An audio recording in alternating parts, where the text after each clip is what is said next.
పరిశుద్ధాత్మ దేవుని కొందనాలు. అదేవిధంగా పరలోక దేవుని స్వరవించిన మీ అందరికీ మా హృదయపూర్వక కొందనాలు. పిల్లలు ప్రతిరోజు మీ అందరి కోసం మేము ప్రార్థిస్తున్నాం. దేవుడు చాలా శక్తివంతమైన బలమైన కార్యాలు మీ జీవితంలో చేసి ఆయన మమ్మల్ని అందరినీ సంతోషింపజేసే దేవుడు ఉన్నాడు కనుక ఎట్టి వాటి గురించి కూడా మీరు నిరాశపడద్దు. విశ్వాసంతో నమ్మకంతో మీరు మా ప్రార్థన చేసుకోండి పిల్లారా. ఓకే, ఇది నన్ను వాక్యం ధ్యానం చేసుకుందాం.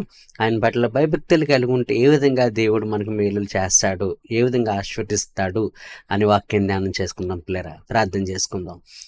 ఉదయకాల సమయంలో తండ్రి, నీ యొక్క పరలోక దేవుని స్వరించిన బిడ్డలందరి బట్టి నీ కొందనాలు చెల్లించుకుంటున్నాను. కొంత సమయం మేము వాక్యం ధ్యానం చేసుకుంటగా మమ్మల్ని మరుగుపరిచి మాట్లాడమని ఏసునామమున వేడుకొచ్చున్నాం తండ్రి, ఆమేన్.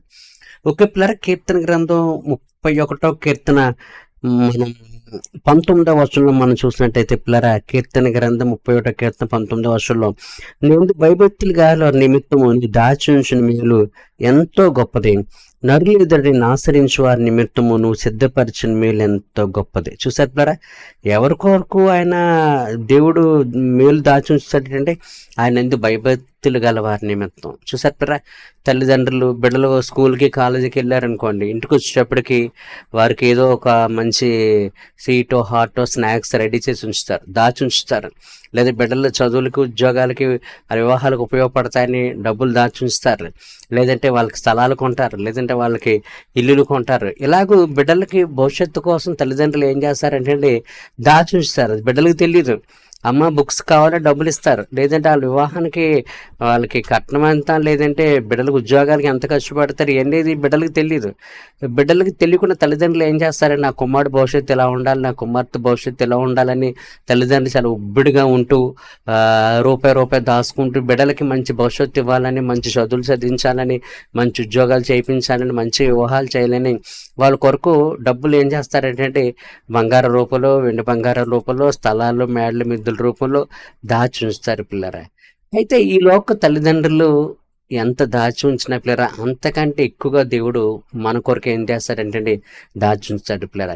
అదే వాక్యం చెప్తుంది, ఆయన ఎందుకు భయభక్తులు గలవారి నిమిత్తం నువ్వు దాచి ఉంచిన మేలు ఎంతో గొప్పది. నీకు తెలిసిన విషయం, తెలియని విషయం మరొకటి ఏంటంటే, ఈ లోక తల్లిదండ్రులు నీ కొరకు దాచి ఉంచినా దాచి ఉంచకపోయినా నీవు కనుక దేవుని పట్ల భయభక్తులు కలిగి జీవిస్తే ఆయన నీ కొరకు దాచి ఉంచిన మేలు ఎంతో గొప్పది. యేసునామం జరుగును గాక.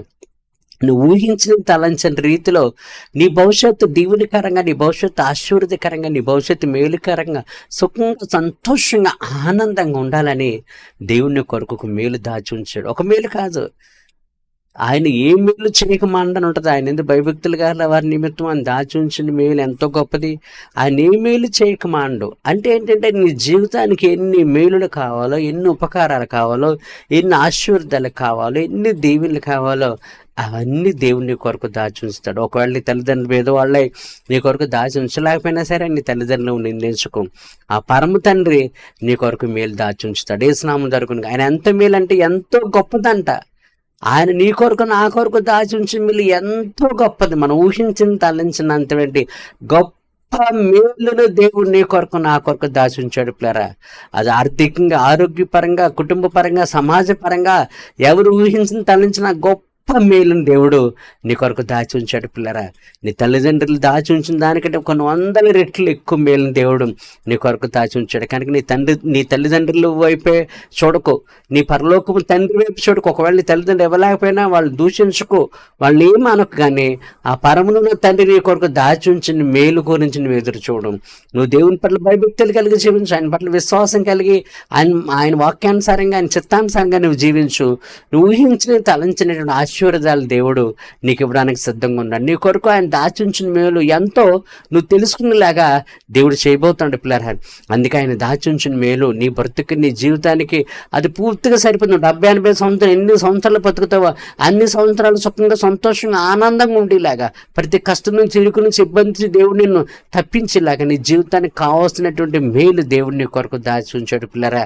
ఆ మేలు నువ్వు తెలుసుకోవాలంటే నువ్వు దేవుని పట్ల భయభక్తులు కలిగి ఉండు. ఓకే, అదేవిధంగా వాక్యం మనం చూసినట్టయితే పిల్లరా, కీర్తన గ్రంథం 33వ కీర్తనలో కూడా మరొక వాక్యం చూసినట్టయితే, వారి ప్రాణమును 33వ కీర్తన 18-19 వచనాలు, వారి ప్రాణమును మరణం తప్పించుటకును కరువులో వాళ్ళని సజీవులుగా కాపాడుటకును ఆయన దృష్టి యెహోవా దృష్టి ఆయన యందు భయభక్తులు గల వారి మీద ఉన్నది. చూసారా, ఆయన దృష్టి ఎవరి మీద ఉన్నట్టండి?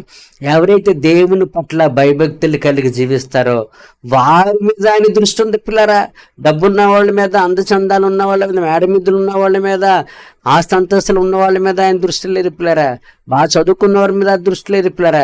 ఇవన్నీ ఉన్నా సరే ఆయన దృష్టి మన మీద ఉండాలంటే ఏమున్నా లేకపోయినా పర్లేదు, కానీ దేవుని పట్ల భయభక్తులు కలిగి ఉండాలి. హల్లెలూయా దొరకను కాక ఆయన పట్ల భయభక్తులు కలిగి జీవిస్తే ప్రేరా ఆ సర్వోన్నతుడు సర్వ సృష్టికర్త అయిన దేవుని దృష్టి మన మీద ఉంటుంది ప్రేరా. ఆయన దృష్టి మన మీద ఉంటే దేవుడు ఏ విధంగా మనం కాపాడతాడేటండి? కరువు నుండి మనం తప్పిస్తాడటండి, మరణం నుండి మనం తప్పిస్తాడట పిల్లరా. మరణం నుండి లేదా కరువులోంచి దేవుడు మనల్ని సజీవులుగా కాచి కాపాడతాడు పిల్లలు. యేసునామం జరుగును కాక. అనారోగ్యం వల్ల, యాక్సిడెంట్ల వల్ల, మరొక రకంగా ఆర్థిక సమస్యలు ఈ ప్రాణం పోకుండా, మరణించకుండా దేవుడు నేను దీర్ఘాయువు దేవుడు నీకు ఇస్తాడు పిల్లరా. కరువుల్లో నువ్వు ఇబ్బంది పడకుండా, ఆరోగ్యం పడవకుండా, ఆర్థిక సమస్యలు లేకుండా, వస్త్రాలకి ఆహారానికి లోటు లేకుండా, ఈ లోకంలో బ్రతకడానికి ఏ విధమైన లోటు లేకుండా దేవుడు సజీవులుగా కాచి కాపాడతాడు. యేసునామం జరుగును కాక. ఎవరికి బ్లెస్సింగ్స్ అంటే కరువులో నీకు కరువు లేకుండా ఉండాలన్నా, మరణం ఉంచకుండా నువ్వు సజీవుడిగా ఉండాలన్నా, నువ్వు దేవుని పట్ల భయభక్తులు కలిగి జీవిస్తే చాలు నా ప్రియ సహోదరి సహోదరుడా. ఆయన దృష్టి నీ మీద ఉంటూ ఉంది. యేసునామం జరుగును గాక. అదేవిధంగా మనం చూసినట్టయితే పిల్లరా 34వ కీర్తన 7వ వచనం చూసినట్టయితే, యెహోవాయందు భయభక్తులు గల వారి చుట్టూ ఆయన దూత కావలి ఉండి రక్షించును. చూసారా, ఎవరి చుట్టూ దేవుని కాపుదల ఉంటుందంటే యెహోవాయందు భయభక్తులు గల వారి చుట్టూ ఆయన దూత కావలి ఉండి రక్షించును. యేసునామం జరుగును గాక. ప్రధానమంత్రి, ముఖ్యమంత్రి లేదా మంత్రులకి, ఎమ్మెల్యేలకి సెక్యూరిటీలు ఉంటారు పిల్లరా. ఆ సెక్యూరిటీ గార్డులు ఏం చేస్తారంటే ఆ మంత్రులకి, ఆ ఎమ్మెల్యేలకి వాళ్ళకి ఏ ప్రమాదం రాకుండా కాపాడతారు. యేసునామం జరుగును గాక. అయితే పిల్లరా, ఒకవేళ అటువంటి సెక్యూరిటీ ఉన్నా సరే దాడి జరగచ్చు. ప్రధానమంత్రి ఇందిరాగాంధీ, రాజీవ్ గాంధీ ఇట్లాంటి వాళ్ళు సెక్యూరిటీ ఉన్నా సరే చనిపోయారు పిల్లరా. కానీ ఆ తండ్రి అయిన దేవుడు నీకు నాకు సెక్యూరిటీ ఇస్తే ఏ ఒక్క మనుష్యుడిని ఏమి చేయలేరు, ఏ శత్రువు ఎవరిని నేను చేయలేరు పిల్లరా. అటు గొప్ప కాపుదలు దేవుడు మనకి ఇస్తారట. ఎవరికంటే ఆయన ఎందు భయభక్తులు గల వారి చుట్టూ ఆయన దూత కావలి ఉండి రక్షించిన యేసునామం జరుగును గాక. నువ్వు దేవుని పట్ల భయభక్తులు కలిగి జీవిస్తే నిన్ను రక్షించడానికి దేవుడు ఆయన దూతలకు ఆజ్ఞాపిస్తాడు. 91వ కీర్తనలో ఉంటుంది కదా, 91వ కీర్తనలో అదే చెప్తాడు. ఆయన నీ పాదములకు రాయి తగలకుండా వారు నిన్ను తమ చేతుల మీద ఎత్తి పట్టుకుందరు. ఈ లోకంలో ఎన్ని కష్టాలు, ఇరుకులు, ఇబ్బందులు వచ్చినా సరే వాటిలో నీ బ్రతుకు, నీ జీవితం, నీ కుటుంబం పాడవకుండా ఆయన దూత నీకు కావాలి ఉంటుంది పిల్లరా. ఆయన దూత నీకు, నీ కుటుంబానికి కావాలి ఉండాలంటే నువ్వు దేవుని పట్ల భయభక్తులు కలిగి ఉండవు. ఆస్తి లేదు, అంతస్తు లేదు, మేడ మీద లేవు, వెండి బంగారం లేవు, నువ్వు నిరాశపడకు. కానీ దేవుని పట్ల భయభక్తులు కలిగి నువ్వు జీవిస్తే చాలు. దానికి ప్రతిఫలంగా దేవుడు నిన్ను, కుటుంబాన్ని రక్షించే బాధ్యత ఆ దేవదూతకు అప్పగిస్తాడు పిల్లరా. అందుకే వాక్యం చెప్పిన 91వ కీర్తనలో, నీ పాదములకు రాయి తగలకుండా వారిని తమ చేతుల మీద ఎట్టు పట్టుకుందరు. ఆయన తన దూతలకు ఆజ్ఞాపిస్తాడు, నా కుమార్తెను రక్షించు, నా కుమార్తె నా పట్ల భయభక్తులు కలిగి ఉన్నారని. కనుక నా ప్రియ సహోదరి సహోదరుడే, ఈ లోకంలో గొప్ప ఎమ్మెల్యే, ఎంపీలు, మంత్రులు, ప్రధానమంత్రి వీళ్ళకి ఆ హోదా ఉంటే కానీ సెక్యూరిటీ ఉండదు. కానీ నీకు ఏ హోదా లేకపోయినా సరే దేవుడు నీకు సెక్యూరిటీ ఇస్తాడు. ఆయన దేవదూతలు నీకు కాపుదలిగిస్తాడు. నీకున్న హోదా, యోగ్యత, అర్హత ఏంటంటే నువ్వు దేవుని పట్ల భయభక్తులు కలిగి ఉంటే చాలు.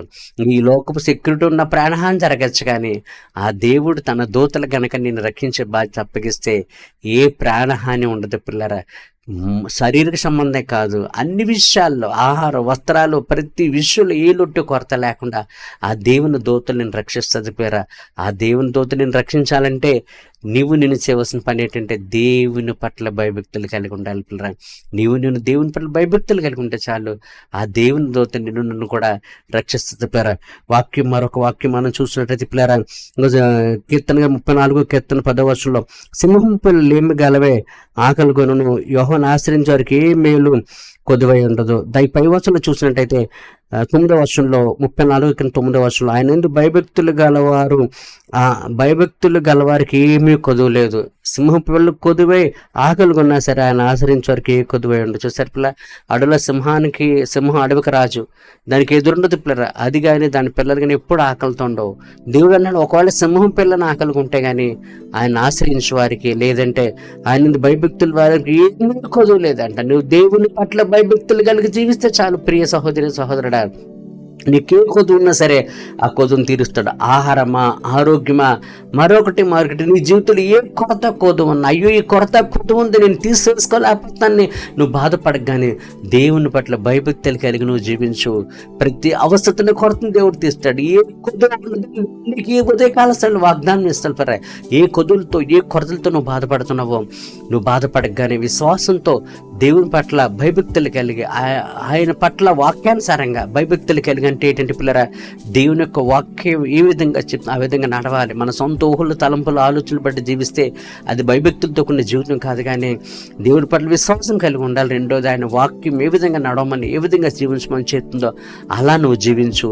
ఈ లోకంలో బ్రతకడానికి నీకు ఏ లోటు కొరత రాకుండా దేవుడు చూస్తాడు.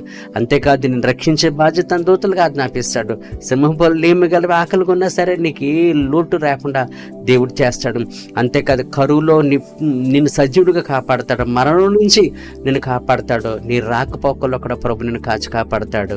అంత అద్భుతమైన, అంతేకాదు అద్భుతంగా నీ బ్రతుకు కావాల్సిన మేలులను ఆయన సిద్ధపరిచి ఉంచుతాడు. నీ భవిష్యత్తు గురించి ఆందోళన చెందకుండా, నీ భవిష్యత్తుకి ఏ మేలు, ఏం అవసరమో, ఏ ఉపకారాలు అవసరమో అన్నీ దేవుడు నీ కొరకు సిద్ధపరిచి దాచి ఉంచుతాడు. ఎవరికి బ్లెస్సింగ్స్ అంటే ఆయన పట్ల భయభక్తులు గలవారే. కనుక నా ప్రియ సహోదరి సహోదరుడా, డబ్బు దాన్ని ఆస్తుపాస్తులు లేవని నువ్వు నిరాశపడకు, కానీ దేవుని పట్ల భయభక్తులు కలిగి నువ్వు జీవించు. నీ భవిష్యత్తు అంతా సంతోషంగా, ఆనందంగా, సమృద్ధిగా ఉండేలాగా ఆ ప్రభువే చూసుకుంటాడు. ప్రియమైన వాళ్ళారా, ఓకే, ప్రార్థన చేసుకుందాం. దేవా, ఉదయకాల సమయంలో నిజమే చాలాసార్లు ఆస్తులు, అంతస్తులు లేవని మేము నిరాశపడుతుంటాం, కానీ వాక్యం ద్వారా నువ్వు సెలవిచ్చు. ఆస్తులు, అంతస్తు లేకపోయినా నీ పట్ల విశ్వాసం కలిగి వాక్యానుసారిగా జీవించినప్పుడు ప్రతి విధమైన మేలు నువ్వు చేస్తావని, మా కొరకు, భవిష్యత్తు కొరకు, మా జీవితానికి కావాల్సినట్టు ప్రతి మేలు నువ్వు సిద్ధపరిచుస్తావని, నువ్వు రక్షిస్తావని, కరువులో మా ప్రాణం పోకుండా, రాకపోకలో ప్రాణం పోకుండా, మన ముఖ్యంగా భవిష్యత్తు అంతటి కొరకు నువ్వు సిద్ధపరిచిన మేలు మా జీవితంలో చేస్తావని చెప్పావు. కనుక మేమందరూ అటువంటి భయభక్తులు కలిగే జీవితాన్ని మాకు అందరికీ కూడా దయచేసి ఈ గొప్ప ఆశీర్వాదాలు పొందుకునే కొరకు మాకు అనుగ్రహించమని యేసు నామమున వేడుకొంచున్నాం తండ్రి, ఆమేన్. ఓకే పిల్లరా, దేనికి వాక్యం ఉన్నావు కదా, కనుక ఆయన పట్ల భయభక్తులు కలిగి ఉండు. నీ భవిష్యత్తు కావాల్సిన ప్రతి విధమైన మేలు ఆయన సిద్ధపరచుంచాడు. ఓకే పిల్లలు, మీ అందరి కోసం ప్రార్థిస్తున్నాం. హ్యాపీగా, సంతోషంగా, ఆనందంగా ఉండండి. ఏ విధమైన కష్టం, ఇబ్బంది వచ్చినా సరే మాకు ఫోన్ చేయండి, లేదంటే వాట్సాప్లో మెసేజ్ పంపినా సరే మీ అందరి కోసం ప్రార్థిస్తాం. మా కోరిక, దేవుడి కోరిక ఏంటంటే మీరు ఎల్లప్పుడూ సంతోషంగా, ఆనందంగా ఉండాలి. అదే దేవుడు మీకు దయచేయను గాక. మీ అందరికీ మా హృదయపూర్వకంగా